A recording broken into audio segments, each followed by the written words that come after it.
It was 10:18 a.m. in our open-plan studio when 10 years of safe, unbreakable friendship vanished in a single sentence. I reached across the desk to grab the wireless mouse, trying to adjust our final pitch slide. Mia swatted my hand away and muttered, "Darling, stop touching my screen." The entire room went dead silent. 2 designers stopped typing. Minutes later, Mia pulled me into a private meeting room, shut the door, and leaned in with a breathless smirk. "You owe me a kiss," she whispered. "Don't joke," I warned. Her smile faded. "Who said I was joking? My name is Caleb Hart. I am 31 years old, and I work as a senior experience strategist at a multidisciplinary design studio in Boston. I make a living designing narrative structures for cultural exhibitions and brand spaces. My job is about clarity, pacing, and intentional emotion. But when it came to my own personal life, I had spent nearly a decade hiding behind a wall of calculated silence. Mia Foster was our studio's senior visual experience designer, my creative partner, and my best friend of 9 years. She was 29, brilliant, strikingly beautiful, and possessed a chaotic creative energy that perfectly balanced my quiet precision. Where I thought in narrative arcs and user journeys, Mia thought in visual rhythm, typography, and atmosphere. For 5 years, the studio had paired us on every high-stakes project they couldn't afford to fumble. To the rest of the office, we were an inseparable unit. Our coworkers constantly joked that we were basically married. Without the tax benefits, Mia would counter during morning coffee. And without the shared closet space, I would shoot back. We laughed it off every single time. But behind my dry humor lay a deeply rooted scar. When I was 26, I had walked away from a 3-year relationship with a woman who constantly described me as so easy to be with. First, I thought it was a compliment. Over time, I realized that being easy to be with simply meant I was convenient. She relied on me, called me whenever she was overwhelmed, and treated me as her emotional anchor. Yet whenever she planned her future, she made executive career decisions without ever considering my place in them. When we ended, she admitted, "I love you, Caleb. I just don't think I ever pictured my life actually changing because of us." I walked away from that heartbreak with one absolute rule: never confuse being needed with being chosen. Mia was the most essential person in my world. She trusted me with her career, her spare apartment keys, and her late-night emergencies. But because I was terrified of being just another comfortable harbor she relied on, I convinced myself that keeping our connection strictly platonic was the only way to protect my dignity. Mia carried her own hidden wounds. 2 years ago, she had walked away from a long-term partner who kept her in a state of perpetual ambiguity. Whenever she asked about their direction, he would smile and say, "Why do we need to label something that's already working? Let's see where this goes." After 2 years of seeing where it went, he accepted a position across the country without consulting her. She lived by her own strict law: I am done translating ambiguity into hope. Yet, for 4 long years, I had been hopelessly in love with her. I remembered the exact night I realized it. 4 years ago, Mia had lost a major museum competition she had poured her soul into. She had shown up at my apartment with takeout and collapsed on my sofa, falling asleep halfway through an old movie. When I draped a blanket over her shoulders, she had opened one sleepy eye and murmured, "You're my favorite person, you know that?" After she fell back asleep, I stood in my quiet kitchen and thought, I don't want to just be your favorite person until someone else comes along to build a future with you. I want to be your choice. I buried that thought so deep I believed it would never surface, until a single slip of the tongue shattered everything. Standing in that small, glass-walled conference room at 10:25 a.m., the air between Mia and me was charged with a sudden, suffocating electricity. "You owe me a kiss." The phrase hung in the quiet space between our faces. I looked down into her hazel eyes, my pulse pounding against my ribs. "Are you actually asking for that, Mia?" Mia blinked, stepping back half an inch, her usual witty armor instantly sliding back into place. "I was joking, Caleb. Obviously." A strange mix of relief and sharp disappointment settled in my chest. "Right, obviously." Mia caught the shift in my expression. her eyes narrowing with analytical focus. Why did you look disappointed for half a second? I didn't. I lied smoothly. You are historically terrible at lying to me, she countered softly. Before I could construct a witty defense, our account director knocked sharply on the glass door and pulled it open. Guys, we have a massive problem, he announced, checking his tablet. The client board just moved the final pitch presentation up to 8:30 a.m. tomorrow morning instead of Thursday. They also sent over 4 pages of executive notes requiring a complete overhaul of the opening narrative and interactive visual flow. The playful tension vanished instantly, replaced by sheer professional adrenaline. We have to rebuild the entire presentation deck by sunrise, Mia said, looking over the notes. Then we're staying late, I replied, grabbing my laptop. As late as it takes. By 8:30 p.m., the rest of the studio team had completed their asset handoffs and cleared out. By 9:15 p.m., the 14th floor was completely deserted. The overhead fluorescent lights had dimmed into evening mode, leaving only the amber glow of our desk lamps and the cool blue illumination of our dual monitors in the quiet corner studio. The forced proximity was undeniable. We were trapped in an empty office with 12 hours of work and a word that neither of us could take back. Mia sat across the shared oak table, tapping a blue stylus against her chin. Darling, she said casually, not looking up from her screen. Can you nudge the opening headline 3 pixels to the left? I kept my eyes locked on my monitor. 3 pixels. For if you keep making that face, she smirked. You're abusing the privilege, Mia. You're enjoying the privilege, she shot back smoothly. Maybe, I murmured before my filter could catch it. Mia stopped tapping her stylus, her head turning slowly to look at me across the desk. The room went quiet, the sudden honesty hanging heavily between us. Around 10 p.m., I ordered dinner from our usual bistro down the street. When the containers arrived, I set hers down without asking. Grilled salmon bowl, extra citrus dressing on the side, quinoa instead of rice, and 0 cilantro. Mia opened the lid, paused, and looked up at me with a soft, searching expression. You remembered the extra dressing.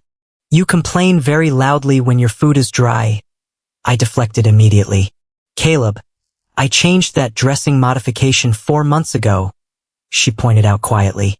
You still remembered without looking at a menu. Occupational hazard, I said, opening my own container. I pay attention to detail. You pay attention to me, she corrected softly, which is fascinating for a man who spends half his day pretending he doesn't. I stared at my food, my throat suddenly tight. Mia set her fork down, resting her chin on her hands. Do you call anyone else darling, Caleb? No, Ian suarat instantly. The response was too fast, too raw. Mia's eyes softened with quiet intensity. No one. No, irrapata quietly. Then why did you look like you liked it when I called you that? Because, I said, looking across the table into her unguarded eyes. It sounded remarkably dangerous coming from you. By 11 p.m., the interactive narrative was finally locking into place, but our ability to maintain professional distance was falling apart by the minute. Mia leaned over my shoulder to check the visual pacing on slide 16, her hand resting naturally on the back of my chair. The subtle scent of her jasmine perfume filled my senses, completely derailing my concentration. Change the narrative anchor on slide 19, she instructed, pointing at the display. I opened the shared file directory to save the draft. The file name read in bold letters, darling_final_v4.key. I stopped typing, turning my head slowly to look at her. Really, Mia? Version control. It's memorable, she replied, completely unbothered. Change it back to pitch_master, I demanded dryly. How about darling approved? She offered with an innocent, mischievous smile. I hate you, I muttered, shaking my head. Historically unconvincing heart? She whispered, her lips mere inches from my cheek. Around 11:30 p.m., Mia stretched her arms over her head, letting out a tired sigh. About this morning in the meeting room, I stopped scrolling through the copy deck. You said the debt was forgiven. I lied, she murmured, spinning her silver ring around her thumb. Why? I asked, turning my chair to face her. Because when I asked if you were serious, you looked at me like you wanted the answer to be yes, she confessed quietly, refusing to look away. And I realized I didn't know which answer scared me more. The quiet confession hung in the stillness of the studio. Mia. When was your last actual date, Caleb? She asked suddenly, steering the conversation into dangerous territory. Why? I countered. Are you conducting market research? 2 months ago, she guessed.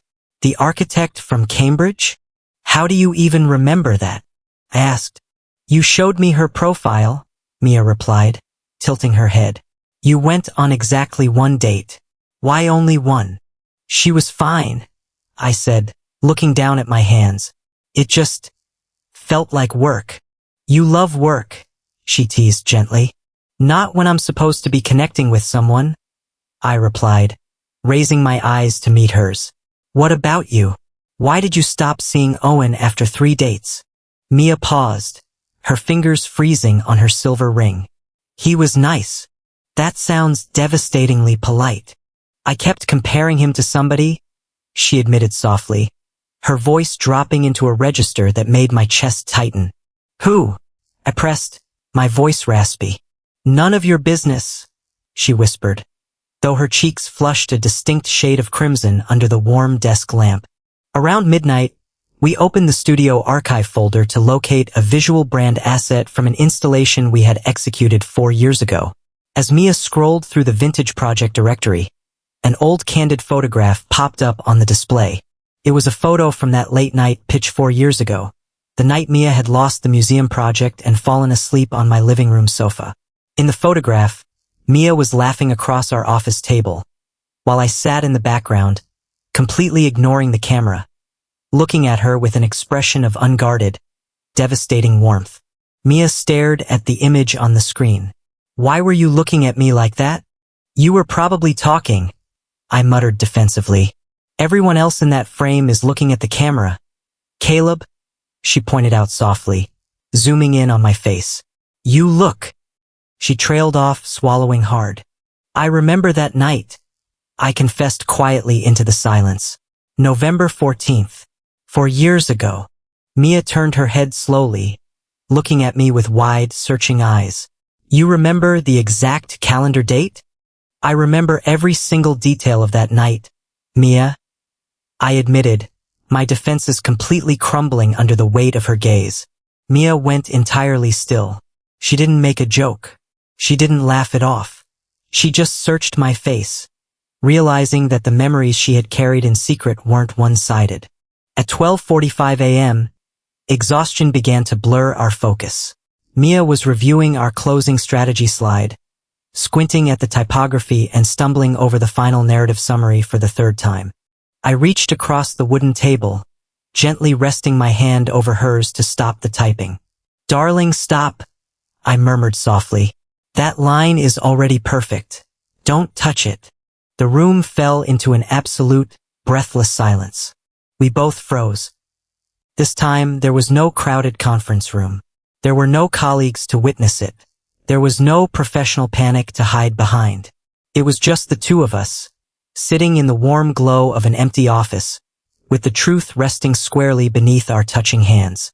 Mia looked down at our entwined fingers, then slowly raised her eyes to meet mine. Twice, Caleb, she whispered softly, her voice trembling at the edges. I know, I admitted raspy. Still an accident? I looked at the woman who had held every piece of my heart for 4 years, unable to lie to her for another second. No, I confessed into the stillness. It wasn't an accident the first time either. Mia didn't pull her hand away. Instead, her fingers slowly curled around mine, squeezing tightly. Do you actually want to kiss me, Caleb? She whispered, her hazel eyes glistening with raw vulnerability. Yes, I answered without a single trace of hesitation. Since the night you fell asleep on my sofa 4 years ago. Before I could lean across the desk, Mia's laptop screen lit up with a scheduled calendar reminder across her display. The bright digital notification banner cut across her shared screen in bold white letters. Seattle Design Lab, offer response due today at 4 p.m. I stared at the glowing text, the words burning directly into my retinas like an electric shock. Seattle, I asked, my voice dropping into a flat, controlled stillness. Mia pulled her hand back instantly, slamming her laptop lid halfway shut. It's a project inquiry. What kind of inquiry, Mia? I pressed, standing up from the conference table. Mia looked down at the dark mahogany wood, refusing to meet my eyes. The Pacific Design Network is launching an interactive cultural laboratory in Seattle. They offered me the lead experience designer role 3 weeks ago. It's an 8-month executive assignment. A cold, hollow ache settled deep into my chest. 3 weeks ago? You applied for a leadership position that moves you 3,000 miles away? And you didn't say a single word to me? Mia stood up, her posture instantly stiffening with defensive tension. Why would I tell you, Caleb? We are creative partners. We work on strategy decks, we build exhibitions, and we complain about client revisions. Don't do that, Mia. I snapped, my calm, composed exterior completely shattering for the first time in 10 years. Don't stand in this empty room and pretend that's all we've been. Then tell me what we are, she yelled back, stepping around the table to face me directly, tears finally spilling past her lower lashes.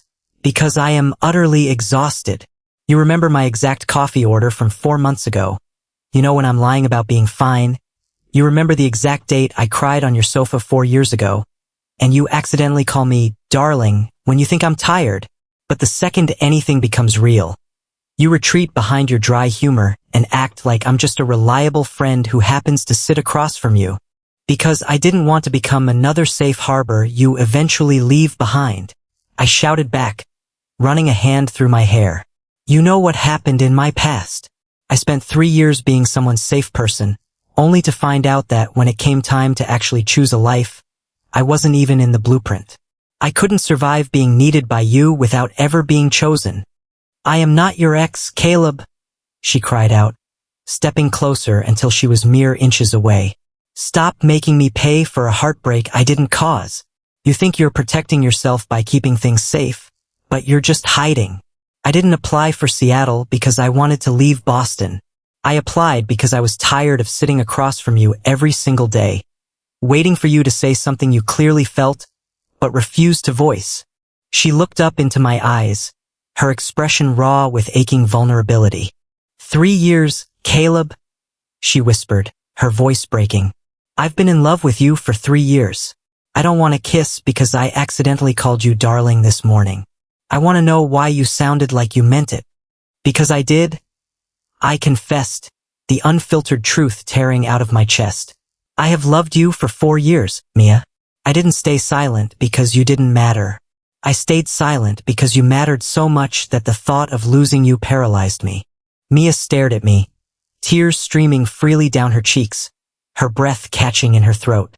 You don't owe me a kiss, Mia? I said softly, stepping into her space and gently framing her face with both hands, my thumbs wiping away the warm tears. Good, she whispered, looking up at my mouth. I'd rather you choose one, I murmured. I choose you, Caleb, she whispered fiercely. I've been choosing you for 3 years. I leaned down and kissed her. It was deep, warm, and tender. An emotional release of 10 years of shared laughter, unspoken devotion, and hidden longing. Mia wrapped her arms tightly around my neck, pulling me close until there was 0 distance left between us in the quiet studio. When we finally separated, resting our foreheads together in the amber light, Mia let out a long, shuddering breath. Then her eyes drifted toward her laptop on the desk. Seattle is still due at 4 p.m., she whispered softly. The Seattle leadership contract required a formal digital response by 4 p.m. on Tuesday afternoon. It was currently 1 a.m. We had exactly 15 hours before our professional reality collided with our newly confessed feelings. My old, self-sacrificing habits immediately flared up, the conditioned instinct to protect her career trajectory by stepping aside. "You should take the position, Mia," I said, keeping my voice carefully measured as we sat side by side at the conference table. "It's a lead experience designer title. It establishes your independent authority as a director." Mia turned her head slowly, looking at me with a tired, disappointed expression. "There you go again." "What?" I asked, caught off guard. "You finally tell me you love me, and your very next instinct is to make yourself easy to leave," she countered firmly, taking my hand in hers. "Stop telling me my resume, Caleb. Tell me what you actually want before you tell me what you think the noble answer is." "Mia, wanting you here affects your career decision," I defended gently. "Of course it does," she yelled back softly, her eyes blazing with conviction. "You are allowed to matter to my decision, Caleb. You are just not allowed to make it for me. Trust me enough to tell me the raw truth, and then let me choose my own life." Her words dismantled my defensive armor completely. She was right. I was trying to manage the situation to avoid the terrifying vulnerability of admitting what I needed. "I want you to stay, Mia," I confessed, looking directly into her hazel eyes. "I want Wednesday lunches where you steal my food. I want you walking into my apartment without knocking. I want to see what us looks like without having to hide behind project reviews. And," I added softly, "I also know how hard you've worked to earn this Seattle opportunity." Both of those things are true at the exact same time. Mia's expression softened, a radiant, relieved smile spreading across her face. "Thank you. That's all I needed to hear." "So what's the plan?" I asked, wrapping my arms securely around her shoulders. "We stopped treating our relationship like a zero-sum game," she said firmly. "We build a plan for both." We spent the remaining hours before dawn mapping out a concrete, realistic structure for the 8-month Seattle contract. Travel schedule. Boston to Seattle was a direct flight. As senior strategists with flexible client allowances, Mia had mandatory quarterly visits to East Coast partner hubs, while my accounts included 2 major museum clients based in the Pacific Northwest. We scheduled reciprocal visits every 3 to 4 weeks, alternating the travel burden evenly. Communication rules. We established 2 fixed evenings per week with a strict rule: 0 conversation about studio clients, deck revisions, or office politics. We committed to talking as partners, not co-workers. To the 3-month checkpoint. After 3 months, we agreed to sit down in person and conduct an honest, transparent evaluation of how the distance was affecting us, promising that neither of us would hide loneliness behind polite professionalism. Agency transparency. We agreed to formally disclose our relationship to studio leadership on Monday morning to ensure full compliance with internal project staffing guidelines. At 8:30 a.m., our executive pitch began. We walked into the boardroom on 3 hours of sleep, but the chemistry between us was electric. When Mia presented the interactive visual framework, she paused on a transition slide. I seamlessly picked up the narrative thread, delivering the strategic hook with complete authority. The client approved the campaign on the spot. At 3:38 p.m., 22 minutes before her deadline, Mia sat at her desk in the open office, her laptop open to the contract portal. I stood by the window watching her. She looked up at me, taking my hand across the desk. "Tell me again what you want, Hart." "I want you here," I replied warmly, squeezing her fingers. "I want us. And I want you to take Seattle if Seattle is what you want." "I want the job," she smiled softly. "And I'm taking you with me." Mia locked eyes with me, smiled with absolute certainty, and clicked accept offer. 12 months later, the morning sun was spilling across the polished concrete floors of our Boston studio. Those 8 months of long distance between Boston and Seattle had been demanding, unglamorous, and undeniably real. There were canceled flights, delayed video calls, and weeks when production deadlines left us utterly exhausted. We had to navigate genuine friction, like when I fell back into my old habit of saying whatever works for you, instead of admitting I missed her, or when Mia got overwhelmed and tried to solve a leadership crisis alone without telling me. But we didn't let fear poison our intimacy. We learned that two fiercely driven people don't have to diminish their fire to make room for love. When Mia's 8-month Seattle assignment concluded, she successfully leveraged her leadership experience to secure a newly created role as Director of Cultural Design right back home at our Boston studio. She didn't return to Boston to surrender her career. She designed a promotion that brought her back to the city we both loved. At 9:30 a.m., the studio was bustling with morning energy. I was sitting at my desk, reviewing an experiential strategy brief, when a warm ceramic mug was placed gently beside my keyboard. "Morning, darling," Mia said smoothly, leaning against the edge of my desk. A junior designer sitting 2 desks down looked up in surprise. "Wait, are you two doing that openly now?" Mia didn't blush. She just smiled radiantly. "Apparently." She leaned down slightly, her voice dropping into a soft, private whisper meant only for me. "You still owe me a kiss, Hart." I looked up at her, a slow smile touching my lips. "I thought that debt was officially settled 12 months ago." "Interest," she whispered, her hazel eyes dancing with familiar mischief. "Predatory lending. Pay up." "After work," I murmured, my eyes holding hers. "Coward," she teased. "Professional," I corrected warmly. That evening, after the studio had cleared out, I pulled Mia into the exact same small conference room where everything had begun. I closed the door, stepped into her space, and wrapped my arms securely around her waist. "You don't owe me a kiss, Foster," I said softly. "I know," she whispered, resting her hands against my chest. "Good," I murmured, leaning down until our lips were barely an inch apart. "Because I'd rather you choose one." "Still choosing," she whispered against my mouth. I leaned down and kissed her. A deep, lingering, certain kiss that held the weight of 10 years of friendship and a lifetime of deliberate choice. When we finally parted, resting our foreheads together in the quiet room, Mia looked up into my eyes with a soft, radiant smile. "Darling," I murmured softly. "You mean it this time?" she whispered.